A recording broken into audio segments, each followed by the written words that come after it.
هيك انا دقيق الملاحظه. يا والله ما شاء الله. شايفين؟ ليكه وحده ليكه حبي شيلي ليكه والله شايفين قديش طلع؟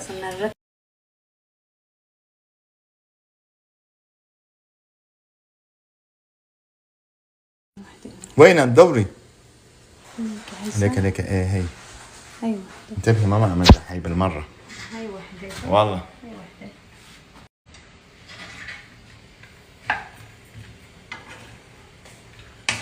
والله عن جد لو انت مالك معي والله ليك قديش طلع؟ ما كنت شفتها. ما في مزح والله. هذا عندي كمان. ايوه هي هون عند نور كمان. هي فستة صح؟ ما ارتحت لها نفسي.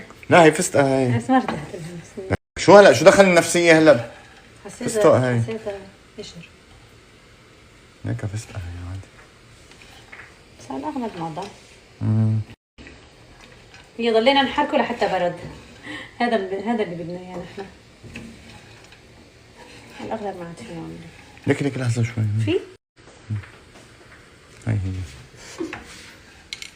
هيك شايفين كيف شفتها؟ يعني هي حتى انه مو طلع على الشقر كمان غامقين. بجوز في منهم محمصين. ايه صح. حمص نتفه. ايه والله لقينا شغلة جديدة هلا. يا رب. تسلاي ليك لا تعرف بالفستق بده تنقاية بصراحة. ايه والله. لازم الواحد ينقيه. ايه والله. قبل ما يسويه عرفتي؟ بشكل عام بده تنقاية. لا حذر ليش؟ انا متعوده انه انت بتجيب لي دائما المكسرات. حب انا بجيبه المبشور. انه لا حتى الصاغ انه كله بيكون معبى عرفت؟ ايه صح. يعني ما ولا مره انه انا مثلا نقيت اللوز او شيء ولا فهمت مره. عليك. فستق ولا مره ايه كله ما احلاه.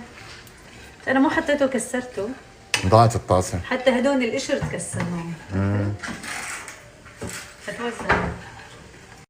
على فكرة هي بجوز وحدة أو تنتين غلط بس على مو كسرناها متكسرة. يمكن. بس هي عادي يعني قشر بدي أقصر. قشر فستق هيك.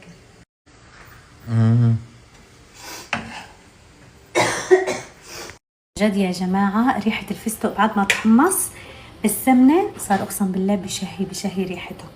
بس أنا هلأ استنيته لحتى يبرد مشان أضيف عليه باقي المكونات. شايفين كيف حمصته بمعلقة سمنة حيواني واستنيته لحتى ينشف. بس والله منيح عصام انتبه كان فيه كتير قشر. هلا شو راح اضيف عليه؟ معلقتين كبار شو اسمه سكر مطحون. هي معلقتين كبار سكر بودرة. راح احط عليه معلقة كبيرة ماء الزهر بيعطيه ريحة حلوة ونكهة طيبة. فيني كمان اضيف عليه قطر اذا بدي بس انا صراحة عم فكر ما اضيف. شوفوا هاي طبعا 400 جرام انا عندي. هاي معلقة كبيرة ماء السكر كتير فراح اشيل هاي هشيلها. يعني معلقتين سكر مطحون سكر بودرة منفوخين. انا ليش ما بدي احط له قطر؟ مشان ما يصير كتير حلو لانه بتعرفوني انا ما بحبه كتير حلو. فراح اخليه هيك بس على طاق السكر وماء الزهر. ولما بدي احشيه حسويه مثل الكبه. كيف لما بحشي مثلا قرص الكبه تلاقوني هيك انه بعمل لها حفره وبعدين بحط بالمعلقه. حاحشي نفس الشيء يعني ما في داعي انه اكورهم مثل الحشي التقليدي. حاحاول احشيه مثل الكبه المقليه لما بحشي الكبه. هلا هيك صار جاهز. شايفين ما احلى؟ طبعا الماء الزهر عطته ريحه ونكهه غير شكل.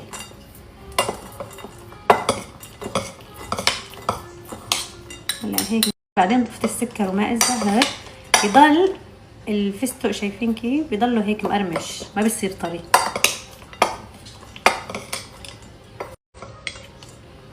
مثل ما قلت لكم انتم كمان فيكم ما تحمصوه على البارد يعني تحطوا السمنه والسكر والقطر اذا حابين تحطوا قطر. مثل ما قلت لكم قطر كتير فراح اشيل هي هشيلها. انا ليش ما بدي احط